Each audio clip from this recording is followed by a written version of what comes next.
पुग्गल कम्मादीणां कत्ता व्यवहार दो दुनिच्छेदो चेदन कम्मानादां शुद्धिनया शुद्ध भावाणम।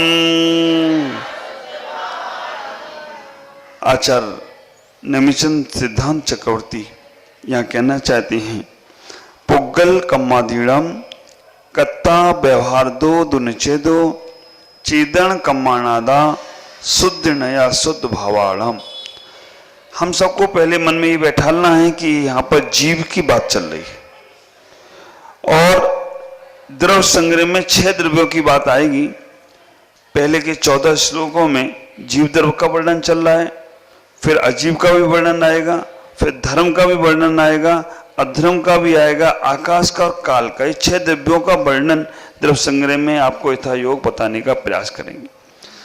तो जीव के जो दूसरे नंबर का श्लोक कहा था कि जीवो उवो गमो अमुत्तिकत्ता सदी परमाणु भोक्ता संसार रत्तो विश्वसा डग गई, विश्वसा डग गई।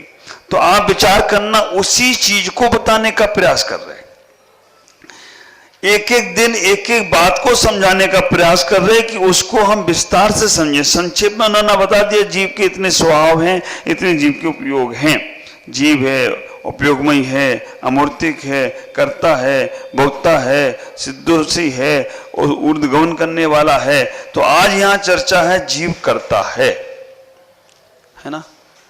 कर्ता का अभाव नहीं कर सकते, जीव का लक्षण है, करने वाला है, जीव ही कर रहा है। जीव के बिना नहीं हो सकता कुछ भी। पुद्गल कुछ कर सकता होता तो अनंत अनंत संसार में पुद्गल है, पुद्गल कुछ नहीं कर सकता। जो कर रहा है वो जीव ही कर रहा है। लेकिन हमने धारणा में बटा रखा है कि कर्म कर रहे हैं, कर्म तो ऐसे घूम रहे, यहां भी कर्म घूम रहे हैं चारों तरफ।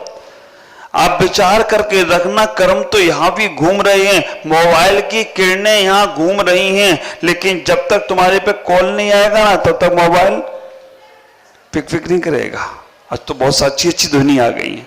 तो कर्म कुछ नहीं कर रहे, कर्म तो घूम रहे हैं। लेकिन जैसे ही जीव ने राग और द्वेष किया, कर्म करा रहे हैं। जैसे ही जीव ने राग और द्वेष किया, वैसे ही कर्म आकर चिपक जाते हैं। कर्म उदासीन है। आप विचार करके रखना, अगर जीव का सत्व नहीं मिले, जीव का उसके साथ संपर्क नहीं हो, सिद्धों में जीव है लेकिन वहां कर्म नहीं है, क्योंकि उन्होंने सब कर्मों को हटा दिया। यहां इतना ही समझना, पुग्गल कम्मादीणम, जो कर्म है वो पुद्गल है ना। जो कर्म है वो पुद्गल है। कत्ता व्यवहारादो दो निच्छेदो, और व्यवहार से ए पुद्गल कर्म करता है। चेतन कम्मा नादा, चेतना से कर्म, चेतना से जो है वो कर्म का कोई आत्मा का कर्ता नहीं है। शुद्ध नया शुद्ध भावालम, जब शुद्ध की अवस्था को प्राप्त हो जाओगे तब तुम्हारा कर्म कुछ भी नहीं करेंगे। लेकिन जब तक शुद्ध की अवस्था को प्राप्त नहीं हो तब तक तुम्हारे साथ कर्मों का संबंध जुड़ा हुआ है, तब तक तुम्हारे साथ कर्मों का, तो जो व्यवहार हमारे जीवन में चल रहा है उसे समझने का प्रयास करना। अगर हमने एक तरफ इतना ही सोच लिया कि हम शुद्ध हैं, हम सिद्ध हैं। मुझे एक कथानक याद आता है सैनिक चारित्र का। सैनिक चारित्र में सैनिक को बुद्ध धर्म को मानने वाले थे। एक बार उन्होंने बुद्ध गुरुओं को बुलाया, बुद्ध के धर्म अनुयायियों को बुलाया। रानी चेलना से उन्होंने छल कपट से शादी की। जैन ना थे लेकिन जैन बनकर उन्होंने विवाह कर लिया राजा सैनिक ने। और उन्होंने कहा कि बुद्ध स्वामी बहुत अच्छे होते हैं, बहुत ऐसा कथानक आया। उन्होंने कहा कि परीक्षा कर लेते हैं, अंतर्ज्ञानी होते हैं, क्षण क्षण में सिद्ध अवस्था को प्राप्त हो जाते हैं। और ऐसा ही हुआ, जब बुद्धों को बुलाया गया, उनके स्वामी गुरु आए और जब भोजन करने के लिए गए, है ना? जिनने स्वाध्याय किया उन्हें सबको मालूम है, वो सबको समझ में आ रहा है। तो उन्होंने एक एक खड़ाऊ लेकर और उन्होंने को पीस कर उसमें भोजन में खिला दी। जब बुद्ध स्वामी वापस आए तो उन्होंने कहा, कहाँ है तुम? तो अंतर्ज्ञामी हो, तुम्हारे पास तो तीन लोक का ज्ञान है, तुम्हें तो सब अंतर्ज्ञान से पता चल जाता है। सैनिक ने बोला, चलना मजाक मत करो, सही सही बताओ कहां गए इनके खड़ाऊ? उन्होंने कहा, तो अपने अंतर्ज्ञान से पता कर सकते हैं, विचार करके रखना। उन्होंने कहा अंतर्ज्ञान से पता कर सकते हैं, तो उन्होंने कहा ऐसा कैसा अंतर्ज्ञान से पता करेंगे? नहीं लगा पाए। तब चेलना ने कहा, जितने खड़ाऊ थे एक एक खड़ाऊ पीस कर इनको ही खिला दिए, इनके पेट में रखे। विचार करके रखना, कहां गया वो ज्ञान? कहां गया? जो जिस अवस्था का ज्ञान जहां होगा वो वहां ही होगा। अगर हमने उसको पहले से मान के रख लिया कि हम अंतर्ज्ञानी हो गए हैं, हम केवल ज्ञानी हो गए हैं, देखो केवल ज्ञानी होने के बाद फिर भेद क्यों करें? अगर हमारे पास मति ज्ञान, श्रुत ज्ञान, अवधि ज्ञान, मनपरे ज्ञान, केवल ज्ञान, ये जो व्यवहार कथन क्यों किया जा रहा है? जो हम ज्ञानी ही हैं, हमारा स्वभाव ज्ञायक ही है, ज्ञाता दृष्टा भी खत्म कर दिया, फिर भेद करने की आवश्यकता क्यों पड़ी? जहां भेद की आवश्यकता पड़ रही है, पंडित जी बड़े ध्यान से सुनना है, अभी कमरे में चर्चा करेंगे हमसे आके, महाराज ये ऐसे कैसे हो गया? आप विचार करके नहीं सुनना चाहिए। वास्तव में ज्ञानी तत्व लोग बैठे तो उस चर्चा में और जान आती है। इतना ही विचार करके रखना, जहां भेद विवक्षा करेंगे वहां भेद विवक्षा करना ही पड़ेगी, और जब भेद विवक्षा नहीं होगी, अभेद की बात होगी, तो अभेद में हम जाएंगे। अभेद के समय भेद नहीं कुछ करेगा, और भेद के समय अभेद की बातें रहेंगी। अर्पता नरपे सिद्धे एक तत्व सूत्र ग्रंथ का एक सूत्र है।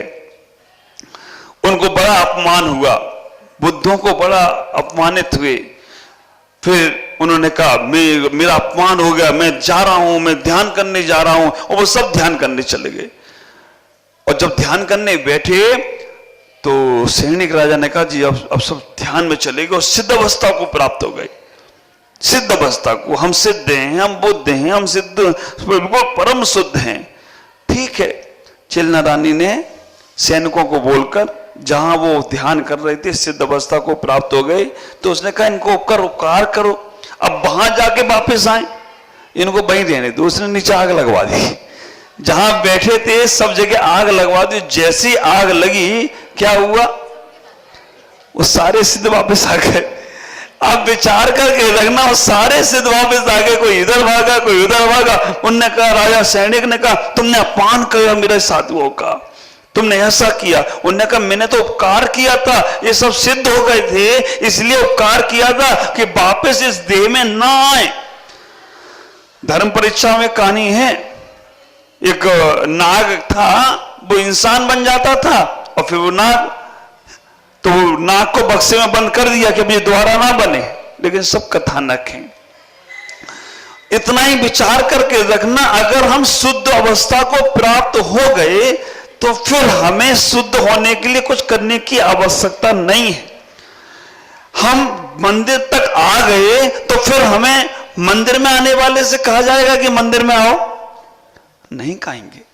इसलिए हम अब उस प्रक्रिया, लक्ष्य हमारा मंदिर तक पहुंचने का है, हम जीवन में जिएंगे, लेकिन जब तक उस लक्ष्य को प्राप्त नहीं किया तब तक व्यवहार से हमें उस लक्ष्य को पाने का प्रयास करते रहना चाहिए, पुरुषार्थ करते रहना चाहिए। हम पुरुषार्थ ही नहीं है, यहां कह रहे व्यवहार कर्माधीनम, व्यवहार से जीव कर्मों का करता है। निश्चय से तो अपने आप में कर रहा है, उसे हमें करने की जरूरत ही नहीं है। चेतन कम्मा, निश्चय से तो वो शुद्ध दर्शन, शुद्ध ज्ञान आदि चैतन्य भावों का ही करता है। शुद्ध को अवस्था को प्राप्त हो जाने के बाद मैं तो इतना ही कहना चाहता हूं कि मंजिल में पहुंचने के बाद गाड़ी छोड़ना नहीं पड़ती, छूट जाती है। शुद्ध अवस्था को प्राप्त होने के बाद कुछ करना नहीं पड़ता, वो स्वतः अपने आप होता रहता है। लेकिन हम कीचड़ में फंसे फंसे ही सोच ले कि हम शुद्ध हैं।